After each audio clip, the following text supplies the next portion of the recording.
Hello नमस्कार दोस्तों आप सभी लोगों का स्वागत है आपके अपने यूट्यूब चैनल में।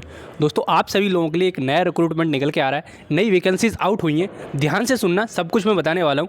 देखो यार, इसरो से रिलेटेड बहुत सारे लोगों को कन्फ्यूजन था। जो लास्ट वैकेंसीज थी इसरो की, इंडियन स्पेस रिसर्च ऑर्गेनाइजेशन की, उसमें गेट के थ्रू वैकेंसीज आई हैं अभी, लेकिन उन्होंने एक और नोटिस जारी किया है। उसके ज़रिए उन्होंने बताया है कि भाई साहब विदाउट गेट की जो वैकेंसीज हैं वो भी बहुत जल्दी आने वाली हैं, तो आप वेट करते रहिए और पढ़ाई करते रहिए, वो भी बहुत जल्दी आने वाली हैं। क्योंकि जो गेट के वाले लोगों को ज़्यादा अपॉर्चुनिटी देने के लिए वो वैकेंसी 68 अभी लॉन्च की गई हैं, ठीक है। लेकिन आपका जो रिटन टेस्ट के थ्रू जो वैकेंसीज निकलती थी ICAR वाली, वो आपकी निकलेंगी, ठीक है। उन्होंने एक और नोटिफिकेशन जारी किया है, आप साइट पर जाके भी देख सकते हो। चलो मैं इसके बारे में बात करता हूँ। CSIR NML की वैकेंसीज आउट हुई हैं, ठीक है। डिटेल से देखेंगे क्या एलिजिबिलिटी क्राइटेरिया, किस बेसिस पर सिलेक्शन होने वाला है, ठीक है। देखो इसमें BE-BTech डिप्लोमा दोनों एलिजिबल है, electrical, mechanical, electronics and communication, computer science, ये सारे ब्रांचेज एलिजिबल है। Fresher candidate as well as experience candidate, सबके लिए अलग अलग तरीके की वैकेंसीज आउट हुई हैं, ठीक है। चलो मैं डिटेल से देखते हैं और क्या है। देखो सबसे पहले इतना सब कुछ है, सैलरी भी 42,000 के आसपास है, विदाउट गेट वैकेंसीज होने वाली हैं, सब कुछ होने वाला है। लेकिन दोस्त ये परमानेंट जॉब नहीं है, ये कॉन्ट्रैक्चुअल बेसिस पर जॉब है। 5 साल के लिए आपको कॉन्ट्रैक्ट मिलेगा इसमें, ठीक है। वो आगे फर्दर इंक्रीज भी किया जा सकता है, लेकिन अभी 5 साल का टेम्परेरी कॉन्ट्रैक्ट बेसिस की जॉब है, ठीक है। आई थिंक इतना क्लियर हो चुका है। चलो मैं आगे पूरा बताता हूँ आपको क्या है। CSIR जैसे यहाँ देख भी सकते हो, CSIR NML national metrological laboratory की तरफ से वैकेंसीज हैं जमशेदपुर। वॉक इन इंटरव्यू के थ्रू होने वाला है, कोई भी एग्जाम कंडक्ट नहीं कराया जाएगा इसमें, सब आपका रिटन टेस्ट भी नहीं होगा इसमें, डायरेक्टली आपको जाना है और वॉक इन इंटरव्यू के थ्रू आपका सिलेक्शन हो जाएगा। वॉक इन इंटरव्यू का मतलब क्या होता है कि आपको फॉर्म भर के ले जाओ और वहाँ जाके उनको दिखा दो, तो वहाँ पर आपका इंटरव्यू ऑन द हैंड जो तुरंत की तुरंत हो जाएगा। तो बस यही होता है आपका वॉक इन इंटरव्यू, ठीक है। चलो मैं आगे बताता हूँ क्या क्या कितनी तारीख को है, क्या होने वाला है। तो जैसे आप देख सकते हो 12/12 से लेकर 14/12 तक, यानी कि 12 दिसंबर से लेकर 14 दिसंबर तक चलने वाला है आपका।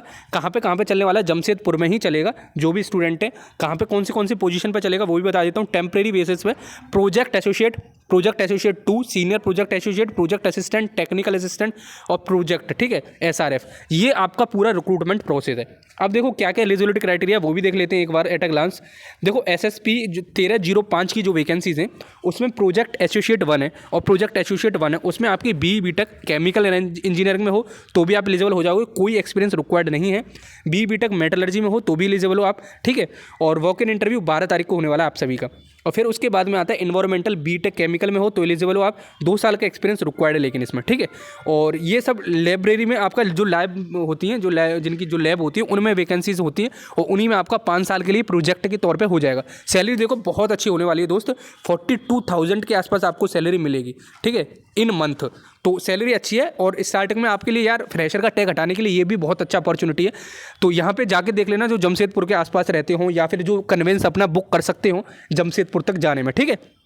और देखो और बताता हूँ, 3 साल का डिप्लोमा है मैकेनिकल इंजीनियरिंग में तो भी आप एलिजिबल हो जाते हो इन पोस्ट के लिए।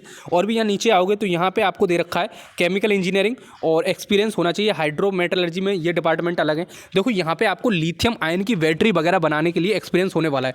तो जो भी आसपास रहते हो दोस्त मित्र जरूर जाना, क्योंकि देखो फ्रेशर का टैग हटेगा, 5 साल के लिए जॉब जरूर है, लेकिन कहीं भी आपको अपॉर्चुनिटी मिल जाएगी बाद में। उसके बाद में MSc केमिस्ट्री में हो, 2 साल का एक्सपीरियंस रिक्वायर्ड है। और भी नीचे आओगे तो यहाँ पे अलग अलग वैकेंसीज हैं। और देखो यहाँ पे देखोगे BE-BTech मैकेनिकल में, मेटलर्जी में, प्रोडक्शन में, और आपका फ्रेशर कैंडिडेट एलिजिबल है इसमें। और फिर यहाँ पे BE-BTech mechanical, metallurgy, production engineering, 2 साल का एक्सपीरियंस इसमें रिक्वायर्ड है प्रोजेक्ट एसोसिएट 2 में, ठीक है। प्रोजेक्ट एसोसिएट 1 में कोई भी एक्सपीरियंस रिक्वायर्ड नहीं है। यहाँ BE-BTech मेटलर्जी, मेटल साइंस में होनी चाहिए, कोई एक्सपीरियंस रिक्वायर्ड नहीं है। आपका इंटरव्यू होने वाला है 13/12 को, ठीक है।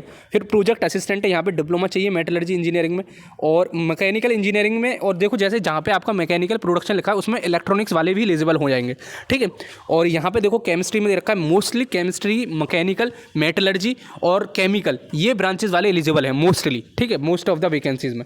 और यहाँ पे और भी देखोगे BE-BTech केमिकल में और केमिस्ट्री में भी मांग रखा है। ऐसे यहाँ पे अलग अलग तरीके की वैकेंसीज है। ME M.Tech वालों के लिए सीनियर प्रोजेक्ट एसोसिएट की वैकेंसीज हैं, ठीक है। ये सब कुछ यहाँ पे मेंशन कर रखा है। अब देखो मैं नीचे दिखाता हूँ, ये सब आप पढ़ लेना एक बार। 13, 12, 14 ऐसे आपकी डेट है, पूरे टोटल इन्होंने मेंशन कर रखी है।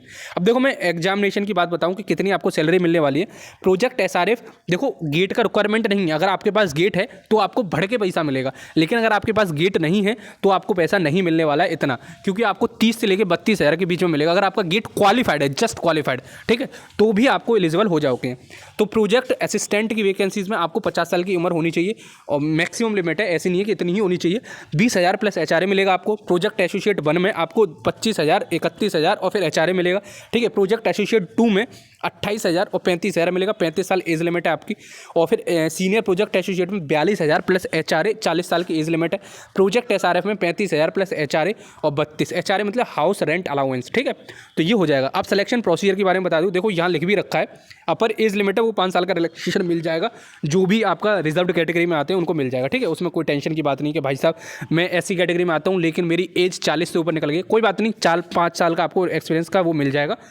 अब देखो क्या होगा, वॉक इन इंटरव्यू के थ्रू होगा। Walk in interview is very high, if the number of candidate in walk in interview बहुत हाई हो जाएगा तो एक छोटा सा टेस्ट वहीं पे कंडक्ट करा देंगे, लेकिन ऐसा नहीं होता है। मोस्ट ऑफ द आपको डायरेक्टली आपको जाना है। देखो कहाँ जाना है, मैं पूरा एड्रेस बता देता हूँ।